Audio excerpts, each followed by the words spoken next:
Opening the center immediately offers dynamic possibilities and fights for crucial central squares.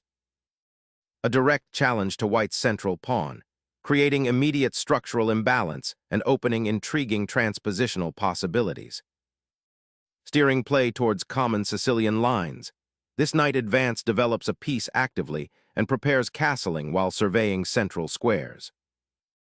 Reinforcing the central pawn establishes a solid Sicilian defense, preparing for pawn breaks later. Unleashing a central pawn thrust to immediately challenge black's space and ignite early tactical possibilities.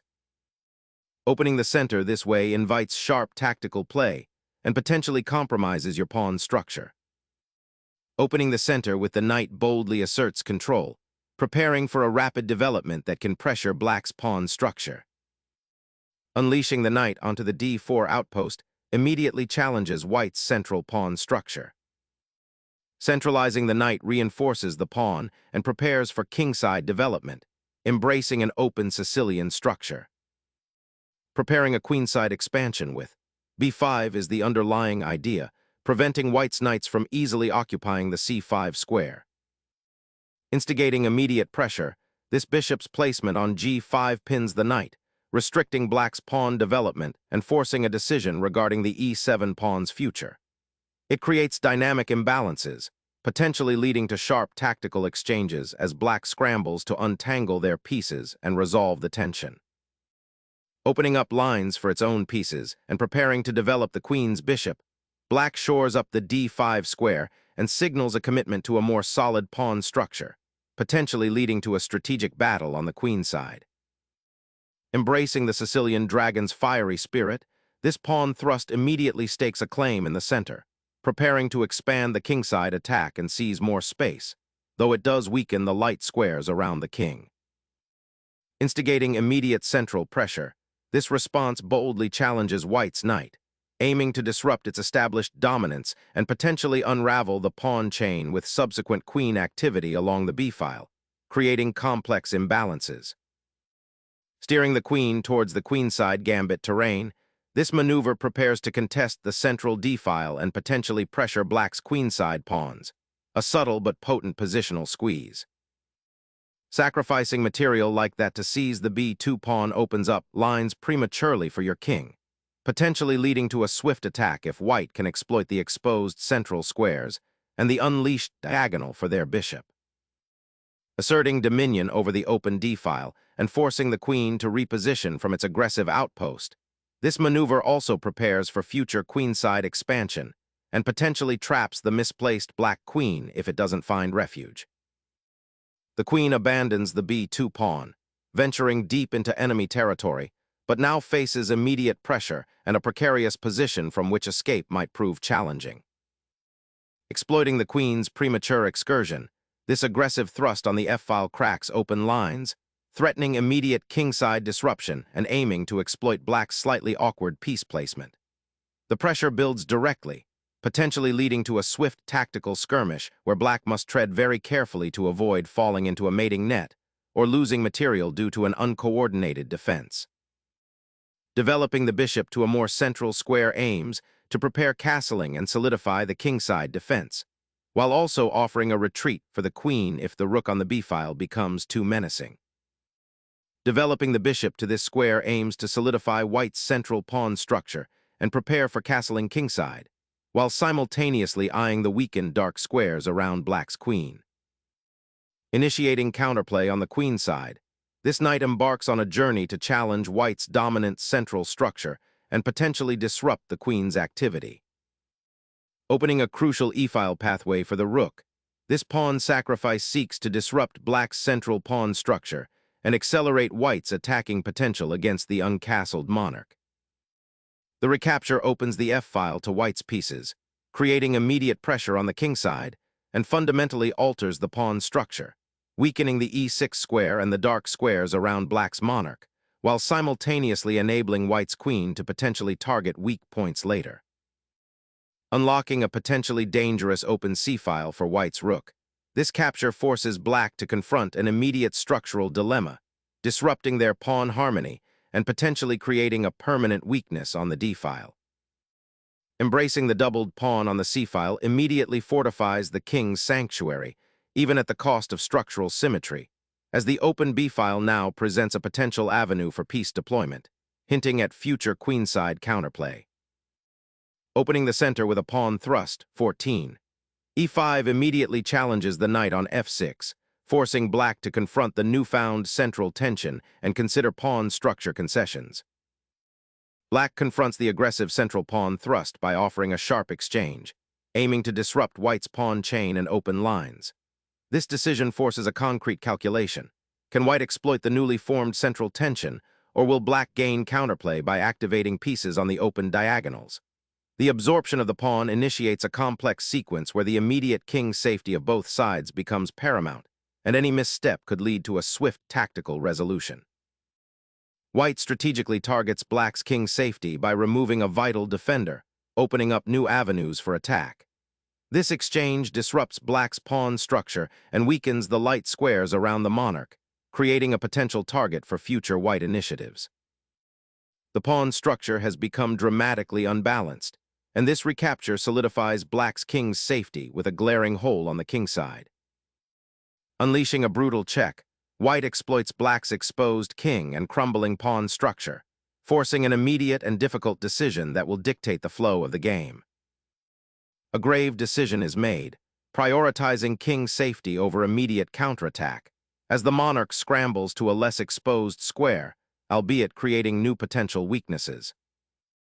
Sharpening the attack, white's queen pivots to d2, lining up with the king's desperate flight path and preparing to exploit the now open g-file. The black monarch bravely ventures onto g7, abandoning the relative safety of f8 in search of potential counterplay, or perhaps even a hidden respite amidst the escalating chaos. This audacious positioning immediately highlights the exposed nature of the g-file and opens up intriguing, albeit risky, lines of attack for white, forcing black to meticulously consider defensive structures that can withstand the incoming storm. Repositioning the rook to the third rank aims to exploit the now weakened kingside pawn structure and potentially create attacking lines against black's king, which is still awkwardly placed and lacks solid defenses. Black is desperately trying to untangle the pieces and avoid the looming avalanche of white's attacking cavalry. The queen, having gone on a premature excursion, now finds itself exposed and awkwardly placed, a magnet for further white pressure rather than a contributor to black's defense. This defensive posture, while reactive, attempts to disrupt white's intended rapid development on the kingside and hints at a desire to open lines for counterplay, though the current king's safety remains a significant concern. The immediate concern is solidifying the king's sanctuary amidst black's unleashed queenside pressure. Castling addresses that fundamental need, bringing the monarch to safety and activating a rook for future operations along the open d-file or even the newly created semi-open files. Embracing the chaos, black ventures with the rook, aiming to leverage the suddenly open g-file and disrupt white's kingside harmony. This aggressive deployment signals a willingness to engage in a sharp, unbalanced struggle where material considerations might take a backseat to dynamic initiative. The intention is clearly to create counterplay and test the resilience of white's castled monarch, potentially forcing concessions or creating tactical opportunities amidst the complex pawn structure. The king's newfound safety, shielded by the g-pawn's advance, aims to sidestep potential harassment and prepare for future middle-game struggles, while simultaneously allowing for the rook on h1 to potentially join the fray along the now less obstructed third rank. The black king, now exposed on the g-file, finds scant refuge in the corner, a stark contrast to the promising queenside attack that has seemingly evaporated. Instead, the focus shifts to a desperate defensive posture amidst white's encroaching forces and the looming threat of an open king. Unleashing a dramatic diagonal thrust, white's queen commandeers the newly opened h6 square, intensifying pressure on black's exposed monarch and threatening a swift, decisive checkmate. The queen's retreat to d8 concedes significant central control and cedes the initiative entirely, a palpable concession of ground that unfortunately leaves the kingside quite exposed to the looming threats. Opening up the kingside diagonals is now paramount, as the knight pivots into a more active central square, eyeing potential breakthroughs and disrupting black's pawn structure. Instinctively lunging forward, black's pawn on f5 desperately tries to break free from white's encroaching forces and perhaps open a counterattacking avenue, though it simultaneously creates a noticeable weakness on the kingside. The dark-squared bishop, after a strategic repositioning, now surveys the entire kingside, potentially pinning the rooks or forcing concessions for black's king. An immediate retreat, sacrificing tempo to avoid the discovered attack and regrouping the queen from its exposed position.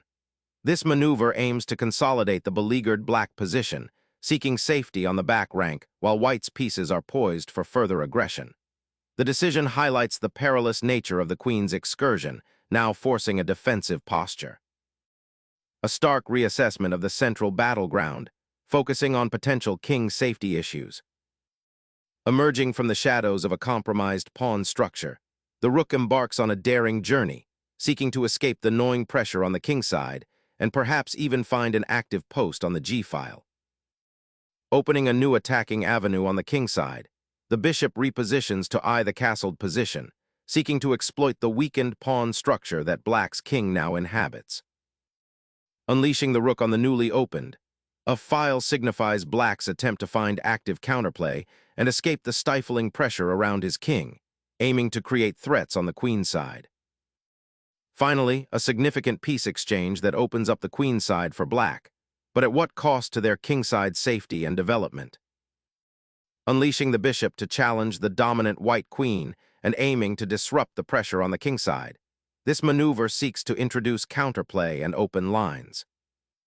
Unlocking the central files is paramount now, and this rook redeployment intends to bring swift pressure to bear along the second rank, potentially setting up a devastating attack on the weakened black king. The rook slides to the open file, initiating a potential pressure campaign along the d-file, aiming to disrupt white's pawn structure and exploit any weaknesses around the castled king.